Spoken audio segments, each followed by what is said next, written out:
Hey guys, so this is Chapter 13, Prompt 3. Um, what factors do the Supreme Court consider when deciding to grant a certiorari? I had to look up how to pronounce this because it was killing me. So Certiorari. yeah.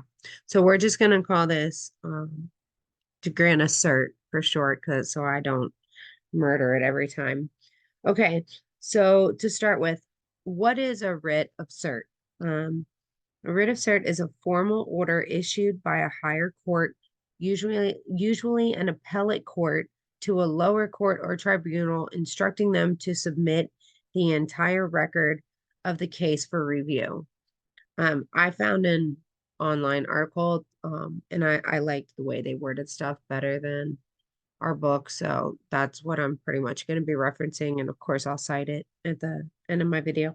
Um, so basically, tons of people try to get review from the Supreme Court every year. So if a case is lost in a lower court, the petitioner has 90 days to file the petition for a writ of cert.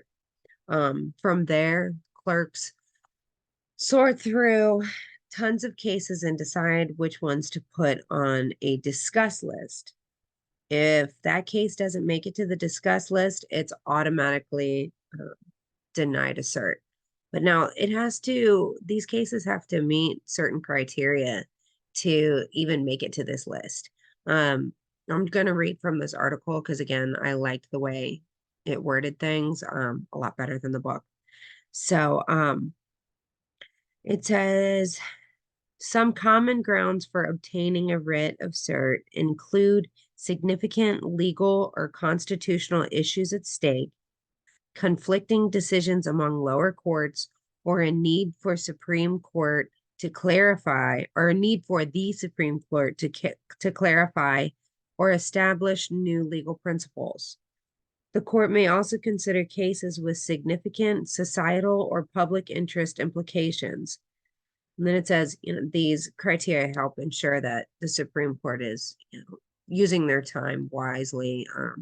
They have a lot of cases to go through, so they got to make sure they, pick the right ones. Um, so now once these cases go before the justices to review, um, it has to be voted on. So four of the nine justices must vote to accept the case. This is called the rule of four. Um, Out of all the cases that are proposed, petitioners want the Supreme Court to roll over. Um, Only about 80 petitioners were granted a writ of cert, which is only about 1% of cases trying to get a Supreme Court review. That's a year. Um, Now, there's other ways that cases can go before the Supreme Court, but I guess we'll leave that for another discussion. Thanks, guys.